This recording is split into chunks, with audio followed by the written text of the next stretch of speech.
1, 2, 3, 4, 5, 6, 7, 8, 9, 10.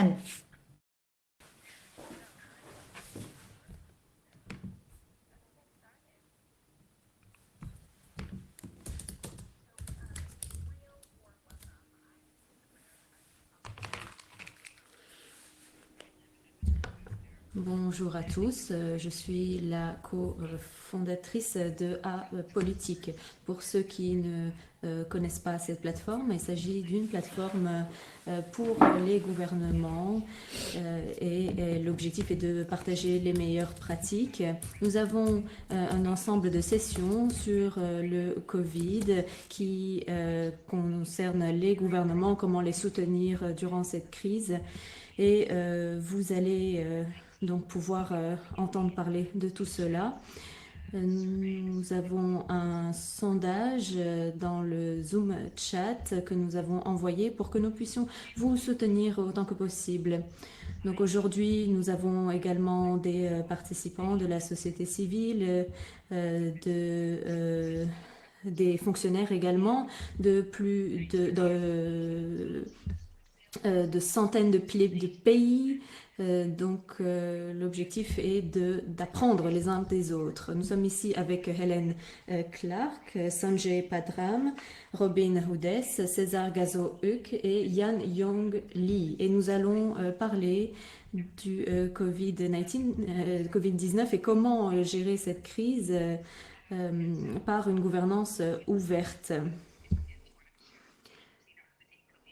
Donc, pas besoin de prendre des notes. Nous allons vous envoyer des résumés après la session.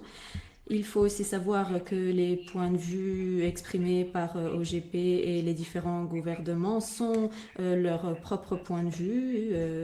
Ce sont des points de vue neutres, ce sont leurs opinions. Aujourd'hui, notre webinaire est disponible en anglais, français, espagnol et coréen. C'est la première fois que nous utilisons cette technologie. Donc, s'il y a des problèmes, n'hésitez pas à nous poser des questions sur le chat. Et nous allons faire notre possible pour que ce webinaire soit aussi inclusif que possible. Pour ceux qui utilisent leur téléphone portable ou une application, il y a plusieurs étapes à suivre pour écouter l'événement dans la langue de votre choix. Alors, si vous êtes sur le navigateur, je vous invite à sélectionner la langue de votre choix. Si vous utilisez l'application mobile, vous pouvez appuyer sur le bouton plus, donc ces 3 petits points, et sélectionner la langue de votre choix. Ensuite, vous n'aurez pas à changer cette fonctionnalité. Donc, si vous avez des difficultés par rapport à la langue, faites-le nous savoir via le chat et on vous aidera. Alors, nous allons commencer dans quelques minutes. Je voudrais souhaiter la bienvenue à ceux qui viennent de nous rejoindre. Il y a plus de 280 participants. N'hésitez pas à vous présenter dans le chat. Alors, nous allons commencer par une petite biographie des intervenants. Alors, premier intervenant, c'est un honneur d'avoir avec nous Helen Clark, ancienne première ministre de la Nouvelle-Zélande. C'est une administratrice du PNUD.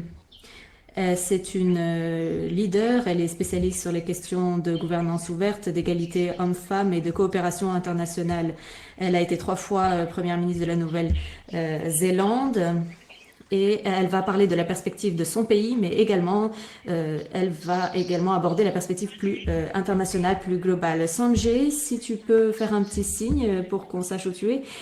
C'est donc le président de notre plateforme qui soutient des centaines d'organisations et de gouvernements pour que la gouvernance soit plus ouverte. Sanjay va nous parler de ce que veut dire une gouvernance ouverte. Ensuite, nous avons Robin Houdès.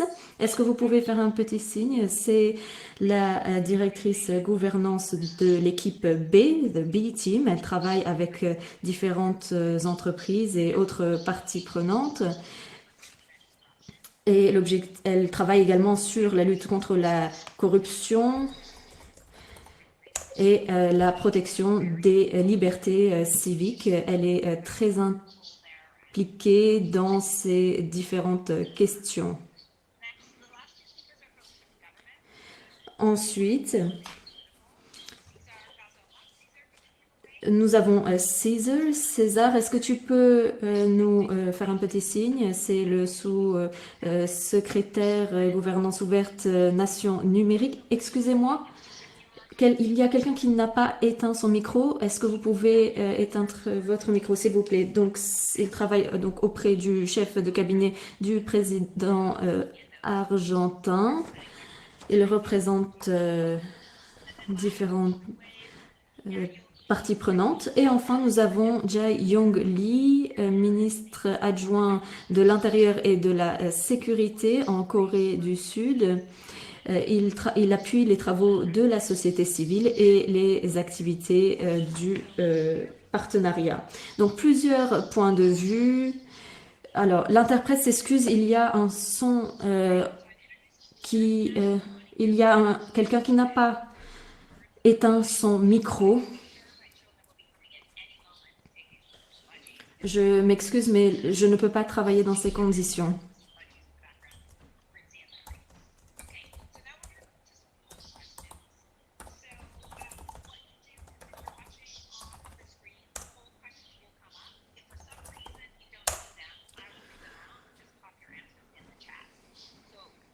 Donc, nous allons faire plusieurs sondages. Premièrement, qu'avez-vous appris de cet atelier de travail?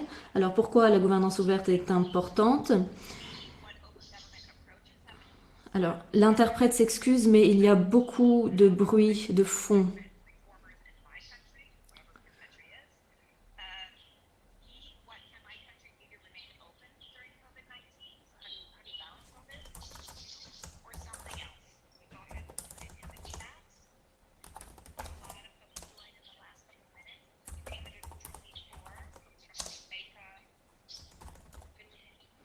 Plusieurs personnes nous ont rejoints, Jamaïque et les Philippines, Afrique du Sud.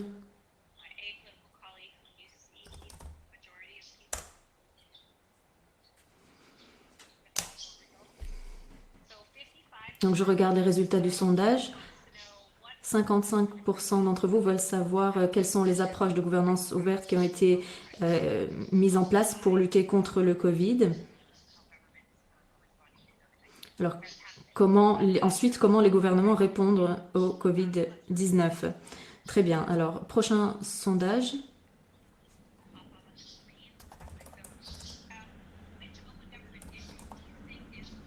Donc, à votre avis, quel type de gouvernance ouverte est essentiel pour répondre à la crise? Alors, différentes possibilités, anticorruption, service public, protéger l'espace civique, gouvernance numérique, genre et inclusion ou autre chose. Alors, fourniture de services publics. Alors, évidemment, cela dépend du contexte dans lequel vous opérez.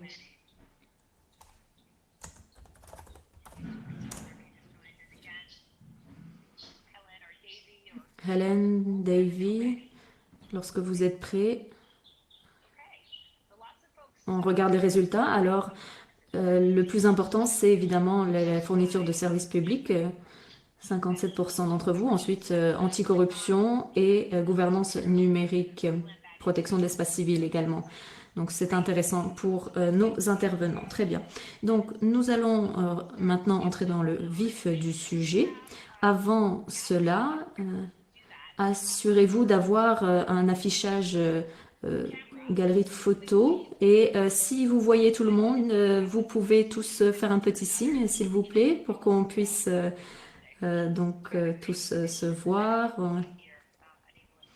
On essaye de faire preuve d'unité, d'être unis. Très bien. Donc, Un peu de contexte. Nous savons que tous les pays font face à cette crise. Aujourd'hui, nous allons nous concentrer sur la gouvernance ouverte et sa contribution à cette crise. Sonja vient de nous rejoindre, mais pour ceux qui ne connaissent pas un certain nombre de termes, peut-être que Sonja, tu peux faire un petit descriptif et expliquer ce que signifie la gouvernance ouverte et quel est le rôle de notre plateforme. Donc, je te cède la parole. Merci Lisa. Bonjour à tous.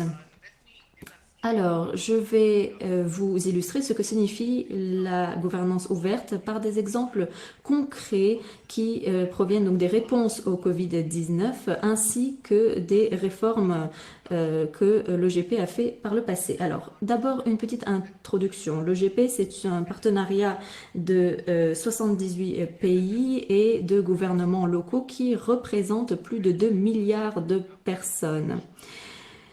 Donc des représentants de gouvernements locaux et nationaux qui travaillent avec les organisations de la société civile pour s'engager à exécuter des actions concrètes pour renforcer la transparence, la participation des citoyens. Donc, examinons comment une gouvernance ouverte peut aider la réponse et la récupération post-Covid-19. Tout d'abord, il s'agit d'une réponse directe en Corée du Sud et en Taïwan.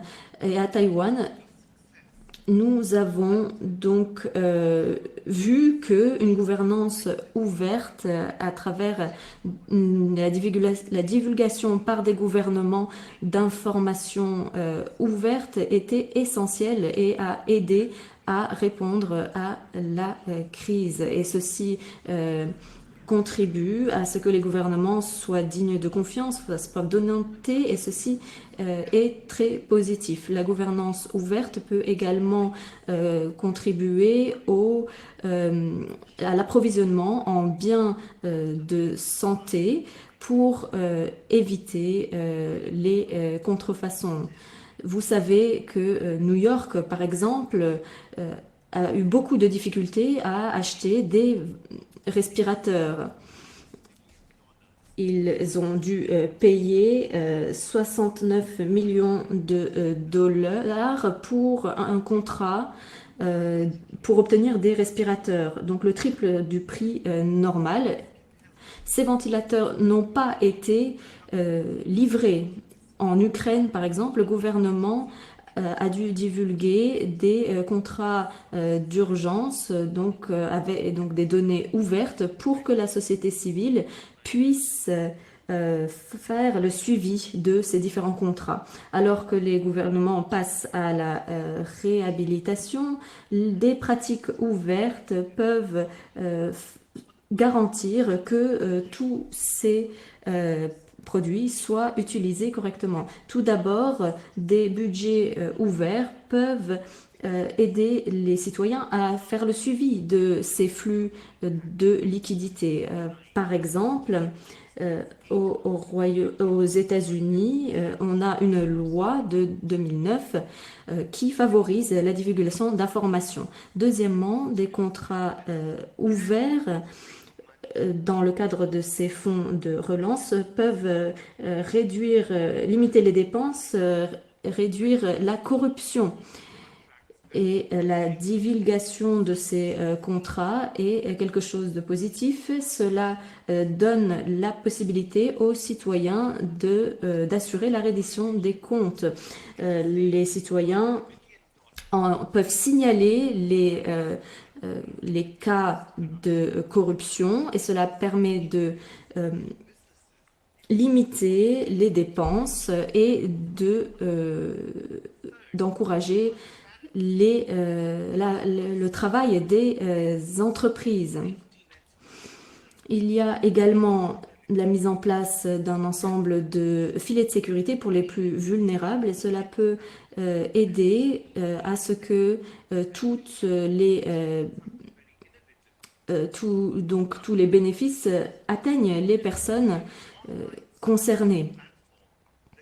Donc, cela peut se faire à travers d'une plateforme en ligne avec donc plusieurs projets qui sont donc en ligne et cela permet aux citoyens de faire le suivi de ces projets. Au Nigeria, par exemple, le gouvernement a divulgué la géolocalisation de certains projets à travers une application mobile en utilisant les commentaires des citoyens qui surveillent donc l'action du gouvernement. Donc, les restrictions aux libertés civiques doivent être levées pour que les citoyens puissent véritablement façonner et surveiller les efforts de reprise. En Corée du Sud, par exemple, lorsqu'il y a eu les manifestations contre le régime, le nouveau gouvernement a invité les citoyens à se rassembler à nouveau au même endroit pour qu'ils deviennent les partenaires du gouvernement. Donc, c'est vraiment l'antidote au Covid-19. Ça peut permettre donc aux citoyens de participer davantage à la société et de faire évoluer la gouvernance, de mettre les citoyens au cœur de la gouvernance. Merci Lisa, c'est à toi.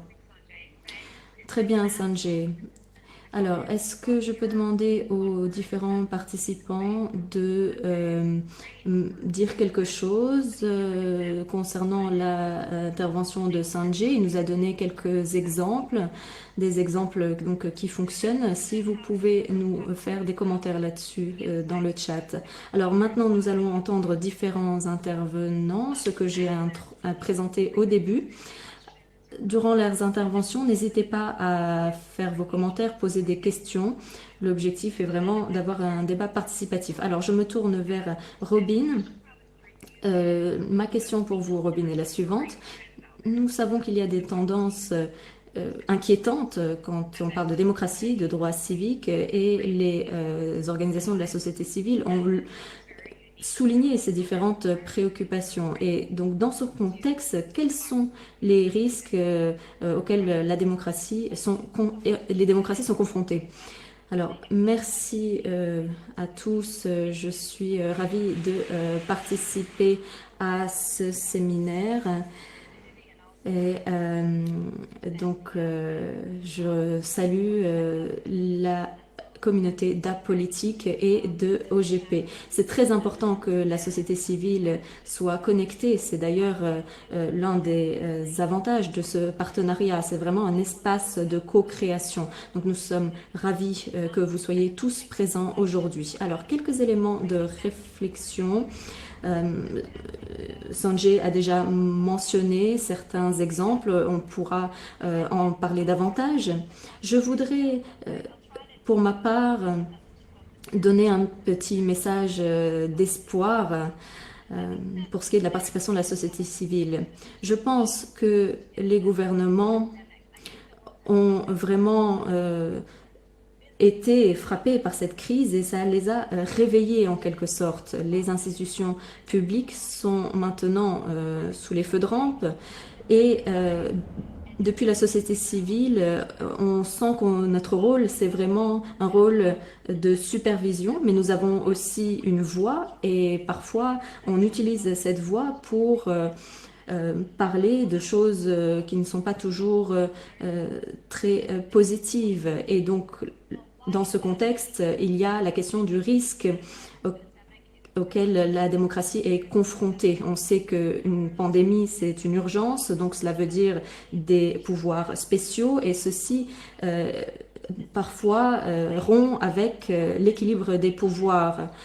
Et souvent, les lanceurs d'alerte, par exemple, sont les premières victimes de ces contextes et cela intensifie certains risques par rapport au marché public, par exemple. Mais il y a aussi d'autres risques, la limitation, réduction de la liberté de presse, par exemple.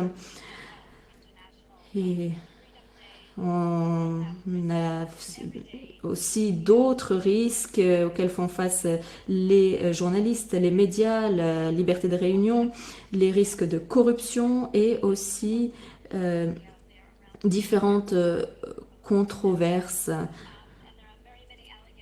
Et il y a différentes aussi allégations de corruption. Mais le vrai risque, c'est vraiment la question des pouvoirs, c'est déséquilibre des pouvoirs.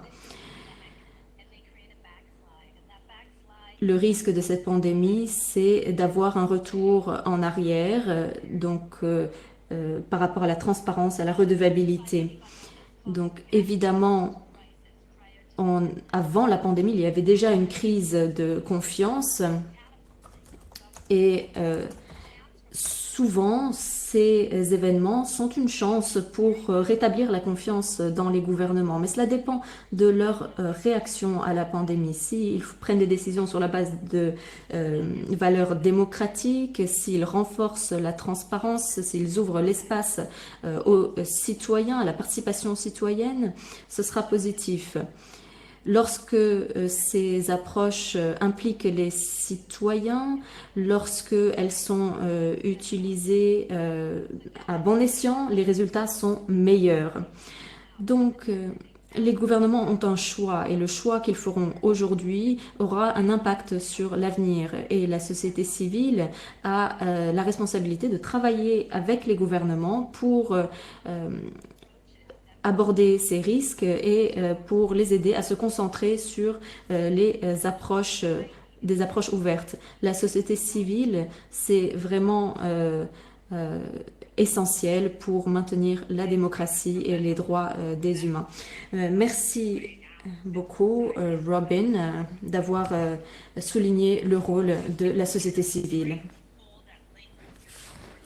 Si nous pourrions, ce serait bien d'avoir cela dans le chat. Je pense que tout le monde serait très intéressé de tirer les enseignements de cette crise. Alors passons de la société civile au gouvernement, à un gouvernement qui a été très rapidement touché par cette pandémie alors que ce virus parcourait le monde. C'est Yeyong de Corée. Et nous sommes très enthousiastes d'entendre ce que vous avez à nous dire. Et vous avez vraiment montré l'exemple dans votre gestion de la pandémie. Quels sont les enseignements que nous avons tirés? Pouvez-vous les mettre en relief pour que nous puissions tous apprendre? Alors, je vous remercie et je vous passe la parole.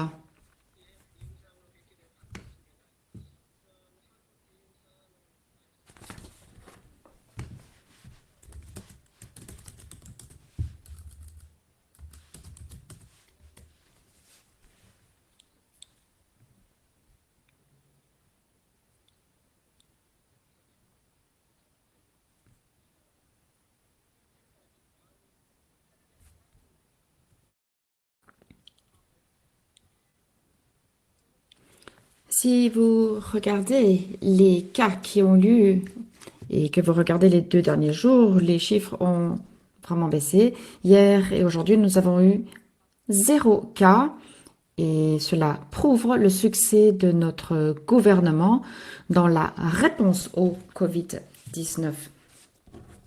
Il y a 3 manières dont nous pouvons expliquer ce succès. Le système systématique rapide au niveau de la réponse du gouvernement. En 2003, il y a eu le SARS. En 2010, il y a eu le MERS. Donc, nous avons des expériences avec ces maladies infectieuses. Avec ces expériences, nous avons des livrets réalistes. Et nous avons ces 4 volets de niveau urgent. Et nous pouvons donc appliquer différentes approches gouvernementales, notamment en 2015. La leçon la plus importante que nous avions apprise, c'est que tester rapidement a été un facteur de taille. Ils ont rapidement développé des kits permettant de réaliser des tests, ce qui nous permet de comprendre combien de cas confirmés on peut trouver. Nous avons une capacité de test de 200 000 par jour.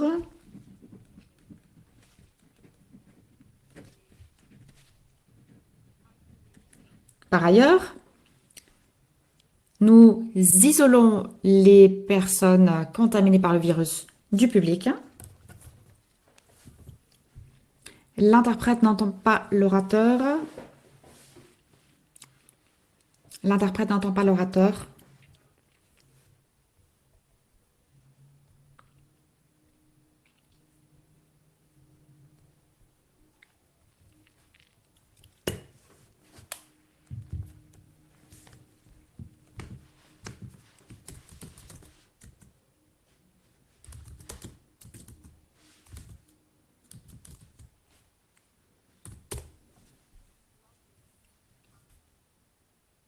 Deuxièmement, il s'agit aussi de bloquer, d'empêcher tout contact. Alors que nous avons donc préparé ces pièces pour les cas confirmés, nous avons voulu nous assurer également d'une interdiction de voyage. Nous avons également demandé aux membres du public de porter des masques.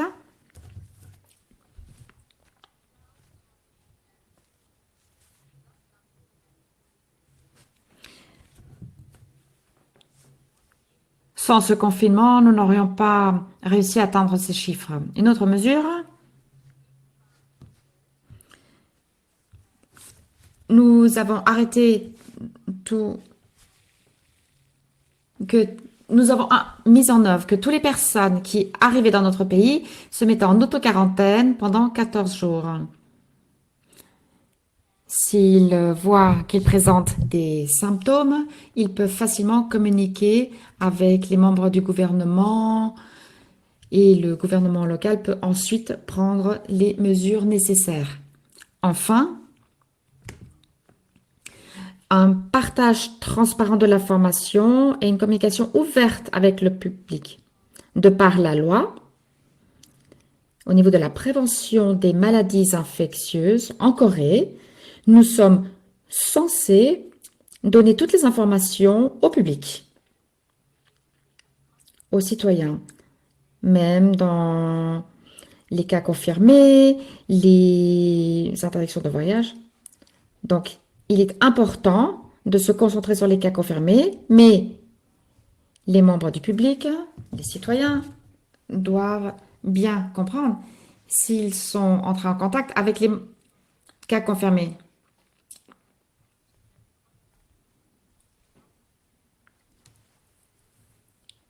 Au début, nous n'avions pas suffisamment de masques, d'où une grande confusion. Nous avons donc distribué des masques par le biais des réseaux des pharmacies en Corée. En raison de ce réseau d'approvisionnement limité, il y avait de longues files d'attente qui pouvaient exposer les personnes à la maladie. Grâce au développement de l'application, nous avons pu informer le public pour qu'il sache combien de masques il y avait dans chaque pharmacie. Ce qui nous a permis de réduire la possibilité de l'infection. Par ailleurs, au niveau des groupes vulnérables, il s'agissait de minimiser, réduire la confusion, sachant que ces groupes vulnérables pouvaient être approvisionnés par le gouvernement. Voici donc quelques clés du succès du gouvernement coréen.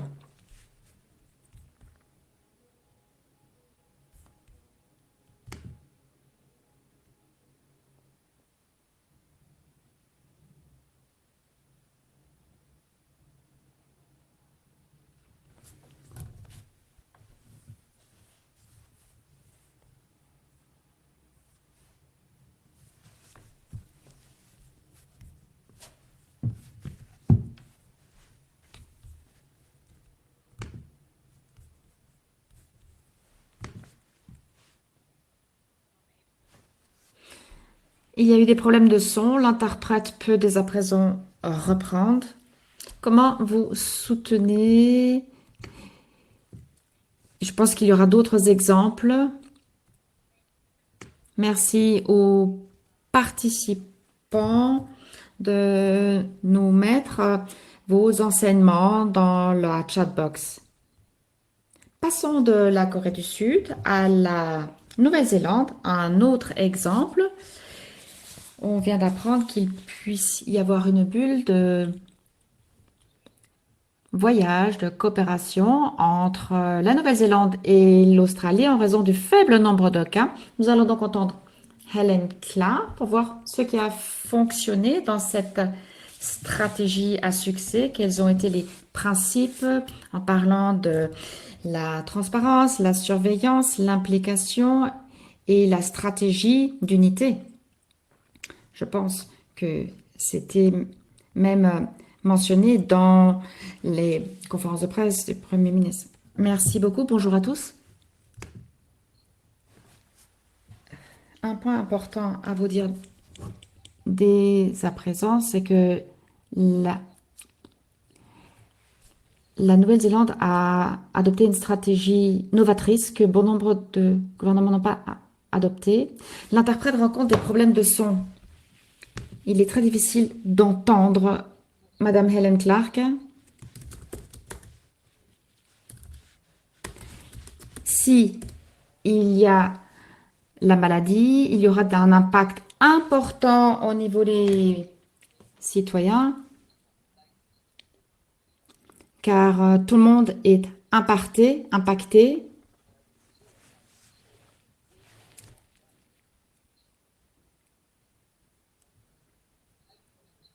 Le gouvernement zélandais a dit qu'il allait prendre des mesures, inviter les citoyens à faire partie de cette approche, ce qui implique une approche d'avoir beaucoup de confiance.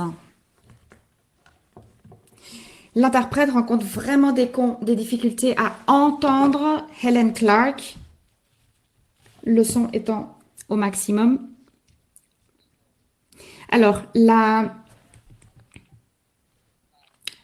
Jacinda Ardern, la première ministre, a demandé au gouvernement de coopérer pour aider à enrayer cette pandémie.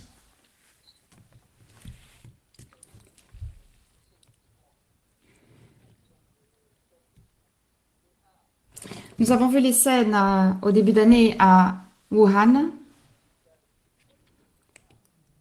Et ça, c'était en janvier-février. Et ensuite, en mars, nous avons vu les terribles images en Italie.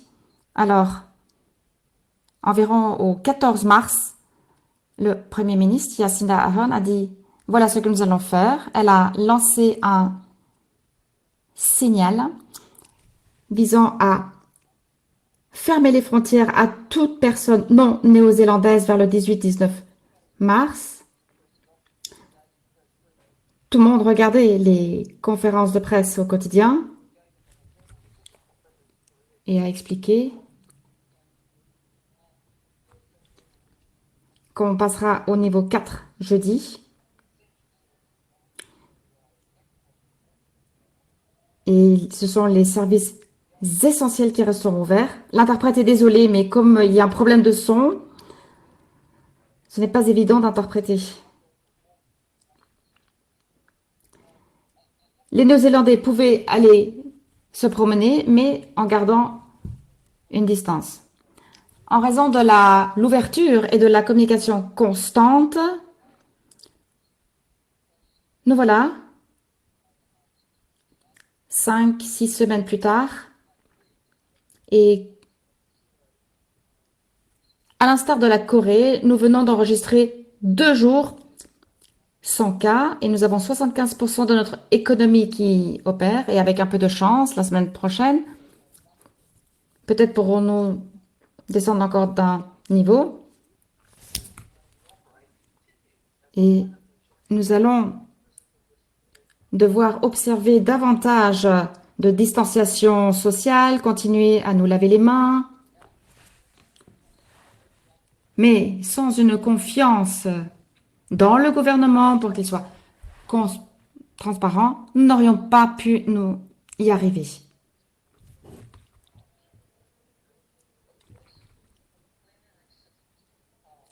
Les sessions plénières du Parlement ont bien évidemment arrêté de travailler, mais le travail en lui-même n'a pas arrêté. Il y a eu un comité qui a été mis sur pied. Il y a de concert avec l'opposition et ils se réunissent par Zoom comme nous le faisons. Tout un chacun a un point de vue.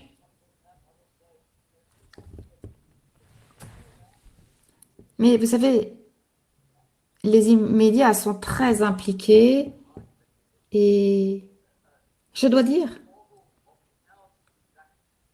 cela avait été vraiment un modèle de conduite du plan sanitaire dans une démocratie pour mettre un terme à un virus aussi sérieux. La perfection n'est pas de mise à ce niveau, mais la situation était très, très bien gérée à tout niveau. La communication était excellente et les citoyens ont bien répondu. C'est pour ça que nous en sommes là où nous en sommes. Merci Hélène. Nous avons évidemment regardé les nouvelles à la télévision, les centres de citoyens, même les enfants lorsqu'ils parlaient de Pâques. Alors, dans le chat, il y a une question. Quel autre gouvernement a ces comités de surveillance en cours? Combien se penchent dessus alors que le virus est en cours et pas une fois que c'est terminé? Je pense que c'est un excellent exemple. Nous continuerons avec notre chat. Il y a eu un commentaire de Minana d'Afrique de l'Ouest où ils suivent la confiance des citoyens. J'aimerais revenir plus tard pour tirer les enseignements. Alors, merci beaucoup, Hélène. Je suis certaine qu'il y aura des questions pour vous au fur et à mesure. Merci beaucoup. Donc, passons de la Nouvelle-Zélande à une autre partie du monde et mettez bien vos enseignements et vos questions dans le chat. On va passer à l'Argentine, à César.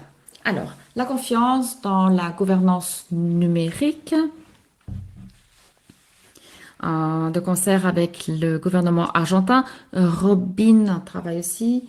C'est vraiment très important pour OGP et les gouvernements se reposent de plus en plus sur les plateformes. On l'a vu avec l'exemple coréen et d'autres.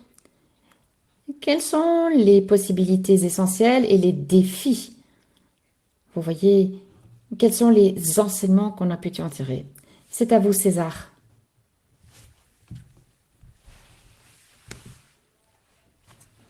Bonjour, César, nous vous voyons. Et je pense que vous allez vous exprimer en espagnol. Nous attendons l'interprétation.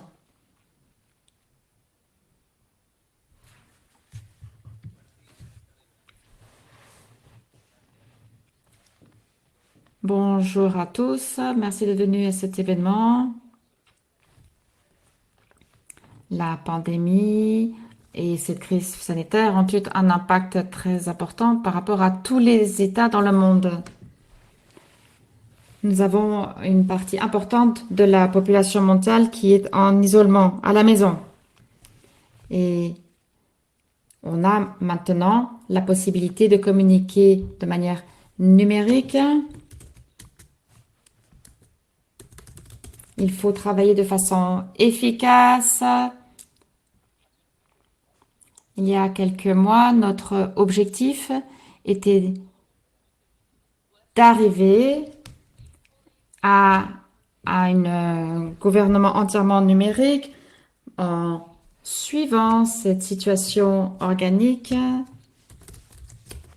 Et nous avons accéléré nos demandes pour répondre aux demandes de nos citoyens. Bien évidemment, nous savons que cela vient avec beaucoup de défis dans ce contexte d'une numérisation croissante. Nous savons que c'est l'une des priorités clés que j'ai en tant que coprésident au vu de cette situation de pandémie, avec ces principes de gouvernance ouverte qui doivent être rationalisés par rapport au développement pour mieux comprendre les pandémies et tout ce que nous faisons. Cela implique également d'avoir des processus transparents. Cette information est publiée de manière à temps pour être mieux impliquée, pour avoir de meilleures décisions. Merci.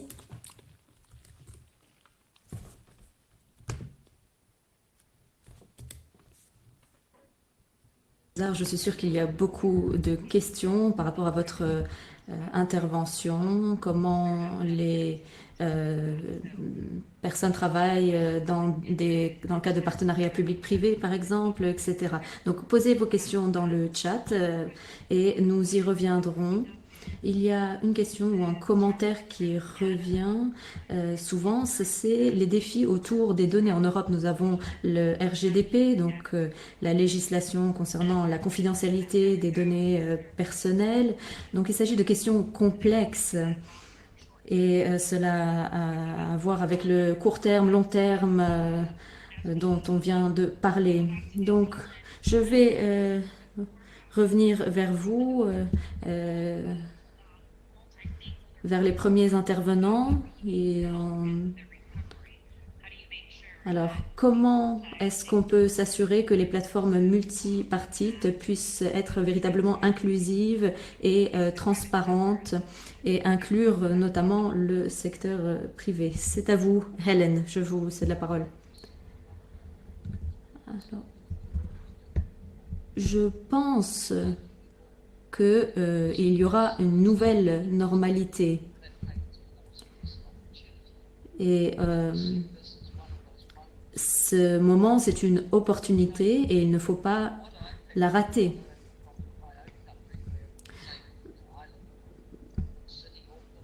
Dans mon pays, j'habite dans une grande ville, mais maintenant, on entend les oiseaux, on voit que l'air est beaucoup plus propre.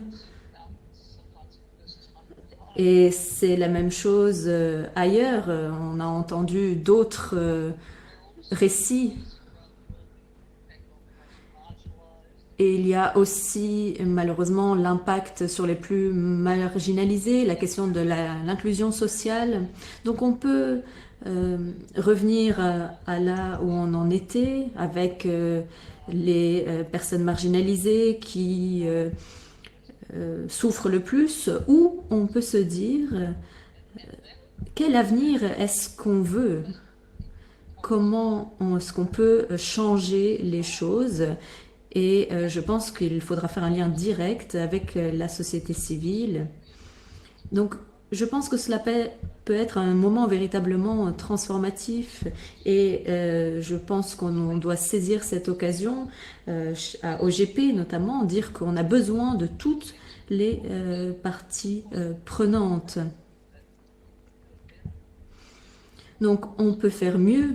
On peut être plus inclusif, plus résilient, plus durable en tant que société, mais nous allons avoir besoin de l'effort de tous pour y arriver. Donc je pense que c'est une grande opportunité pour les sociétés qui auront la force de changer les choses.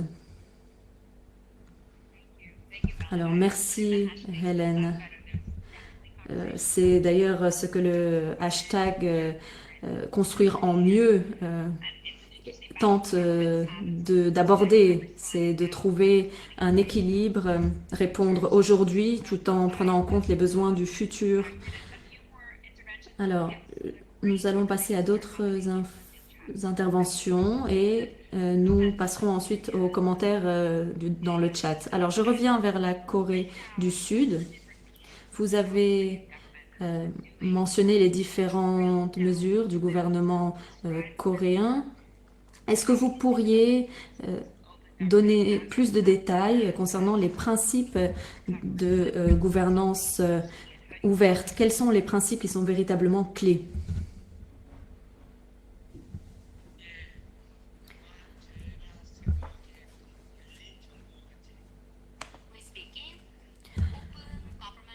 Alors, pour ce qui est des principes de gouvernance ouverte, nous avons notamment les partenariats publics-privés. C'est très important, notamment pour affronter la crise du Covid-19. Dans ce contexte,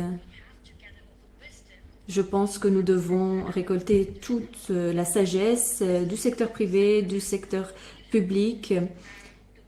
Et je pense que pour le faire, il faut être transparent et il faut que les autres sachent qu'il y a des domaines où le secteur privé peut contribuer. Donc il faut qu'on persuade le public, le grand public, que cela est possible et donc aussi obtenir les réflexions, la sagesse du grand public également.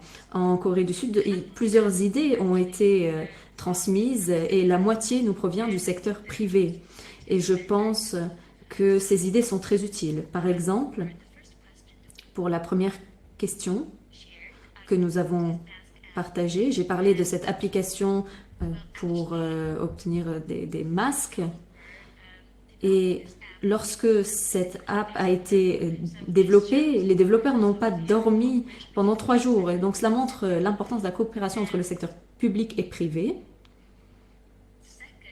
Et deuxièmement, cette participation volontaire du secteur privé, sans cette participation, les choses seraient bien plus difficiles.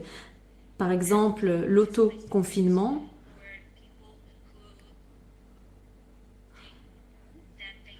Les personnes qui pensent avoir le virus, par exemple, je pense que sans cette participation volontaire, donc l'autoconfinement, par exemple, l'isolement, eh bien, nous n'arriverons pas à contenir le virus. Alors que en Corée du Sud, les personnes, donc, il fait de plus en plus chaud en ce moment, mais les personnes volontairement décident de porter leur masque. Donc ça, c'est très efficace et c'est l'approche que nous adoptons. Alors oui, donc nous avons cette approche publique-privée. Hélène en a un petit peu parlé.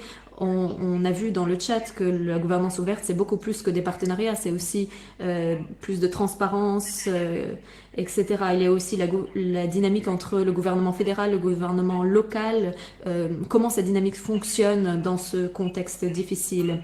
Donc on va aborder ces différentes questions. On n'aura pas le temps d'aborder tout cela en 1 heure, mais il y a beaucoup d'éléments de réflexion pour les membres de l'OGP, pour les membres de notre réseau, et j'espère que j'espère que cela permettra d'alimenter la réflexion. Donc je me tourne vers l'OGP et je pense effectivement qu'il y a beaucoup de normes qui peuvent soutenir ces différentes interventions. Alors, nous avons entendu à quel point il était important de faire participer la société civile. Alors maintenant, à votre avis, quel est le rôle de la société civile pour aider à avoir une gouvernance plus ouverte? Alors, en plus de ce qu'on essaye de faire, essayer de survivre, essayer de travailler à distance, trouver des mesures pour se réunir. Je pense qu'il y a plusieurs éléments que la société civile peut faire. Tout d'abord, nous avons le partenariat, la surveillance, les institutions, l'expertise et enfin la le pouvoir. Alors, tout d'abord, pour les partenariats entre les entreprises et les gouvernements, on a entendu des exemples très intéressants. On a vu qu'il fallait des partenariats tripartites, il fallait se tourner vers toutes les parties prenantes de la société. On faut penser à une économie qui implique différentes parties prenantes dans ce cadre.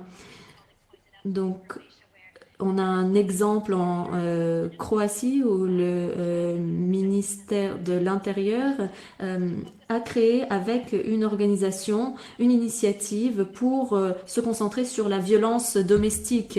Il y a beaucoup de gens qui sont coincés maintenant chez eux et font face à cette difficulté. Donc la surveillance ensuite.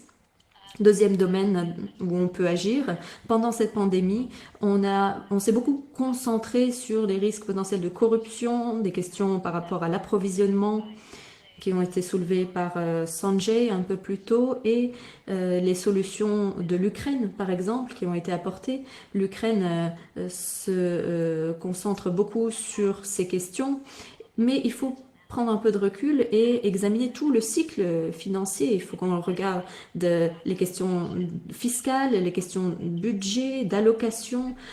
Il faut vraiment plus de transparence financière. La troisième domaine, c'est la promotion d'institutions.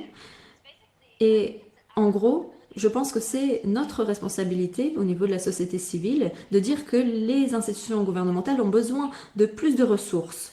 Il y a des défis souvent parce que les institutions s'étaient déjà retirées de fonctions clés. Il y aurait eu plus de ressources pour avoir des données ouvertes, en accès libre, etc. Donc je pense qu'il faut vraiment demander ces ressources, les ressources dont ces institutions ont besoin. Et ces ressources seront de moins en moins importantes, donc ce ne sera pas facile de le faire. Concernant l'expertise, ensuite, la société civile a beaucoup d'expertise. Nous travaillons sur différentes questions. Il y a des centaines d'ONG qui travaillent sur des questions très spécifiques. Donc, utilisez-nous, posez-nous des questions, faites-nous participer à vos débats de politique. Et enfin, en tant que société civile, on peut surveiller la puissance, s'assurer qu'il n'y a pas de centralisation, de ne pas revenir à ce qu'on faisait auparavant. Je pense qu'il faut vraiment réfléchir à de nouveaux formats. Il faut s'assurer que il y ait cet équilibre des pouvoirs. Et quand on parle, par exemple, des données liées à la gouvernance en Argentine, il y a un projet très intéressant concernant l'utilisation des données. Et en tant que citoyen, comment est-ce qu'on peut comprendre ce que la surveillance veut dire?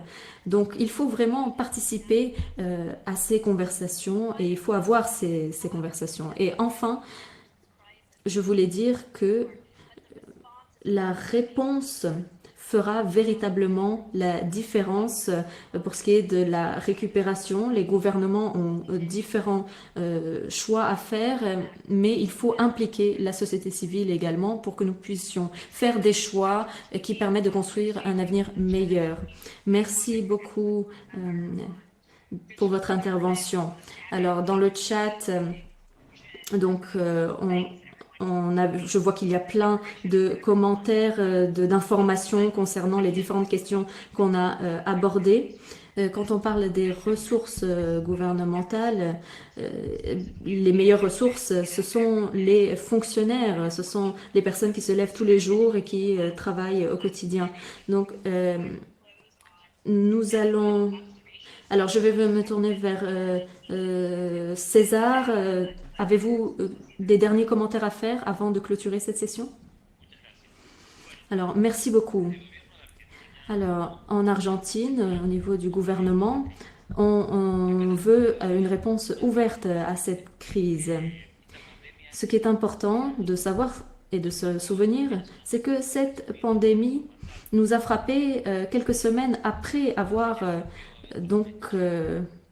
pris nos fonctions. Donc, un principe fondamental pour la politique, c'est la prévention et la contention. Donc, nous avons une section spécifique dans le portail argentin. Nous avons des informations qui sont actualisées quotidiennement. Grâce à des grandes plateformes numériques comme Facebook, Instagram, etc., nous arrivons à faire en sorte que quotidiennement, les citoyens restent informés. Aujourd'hui, et plus que jamais, il est important d'éviter la désinformation et les fake news. Il faut noter qu'en Argentine, l'accès à l'information se poursuit. Nous avons différents moyens pour le faire. De plus, nous avons aussi le principe de redevabilité. C'est un principe clé.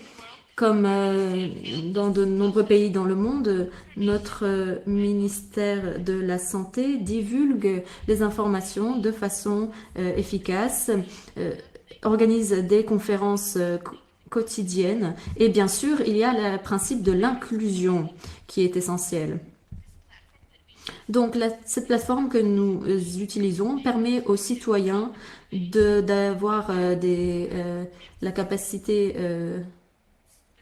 d'évaluer les informations, d'obtenir des informations et de suivre les différents processus. Pour résumer, nous centralisons nos services numériques pour assurer un accès égal aux ressources pour affronter cette pandémie.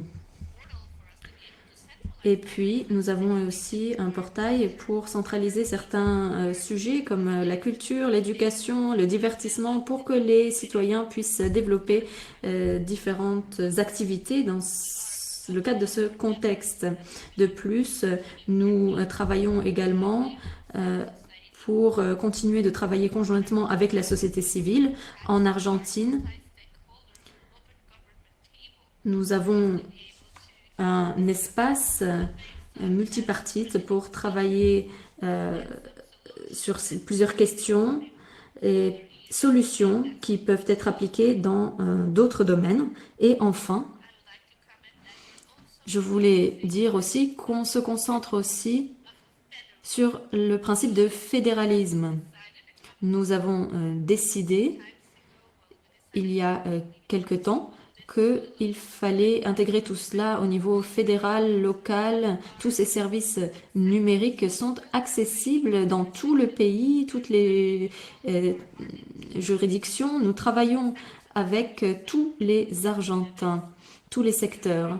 Et donc, pour affronter cette pandémie, nous travaillons ensemble sur la base du principe de gouvernance ouverte.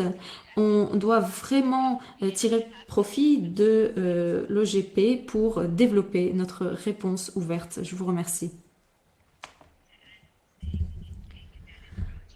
Alors oui, vous dites qu'il faut tirer profit de l'OGP. Effectivement, nous n'avons pas à réinventer la roue. On peut partager, apprendre les uns des autres. On l'a vu avec le chat Zoom et ces différents outils. Il y a différents moyens d'apprendre les uns des autres, de poursuivre le dialogue et d'impliquer davantage la société civile. Donc nous sommes vraiment ravis de cela.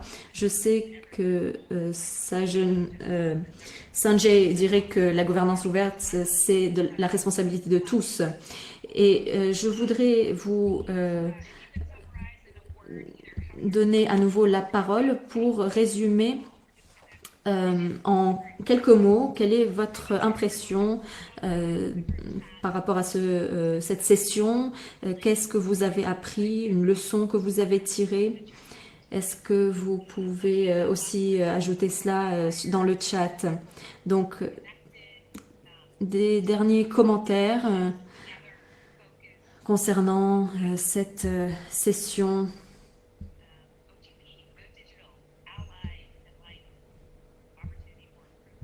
les opportunités, domaines d'amélioration, comment faire pour mieux se connecter. Donc, il y a plusieurs commentaires que je lis rapidement dans le chat. Alors, Sanjay, quelques mots pour conclure. Alors, merci beaucoup, Lisa. Merci à Apolitique et à tous ceux qui nous ont rejoints aujourd'hui. Je sais que cette pandémie, c'est une calamité sociale qui demande des actions complémentaires de toutes les parties prenantes, secteur privé, secteur public. La confiance, ça peut être vraiment un facteur multiplicateur et ça peut nous permettre de renforcer la confiance. Merci Sanjay et merci à tous pour votre participation. À bientôt. Au revoir tout le monde. Au revoir. On se salue tous. Luxembourg, la Corée, l'Amérique latine, le monde entier. Bravo. Merci à tous. Au revoir.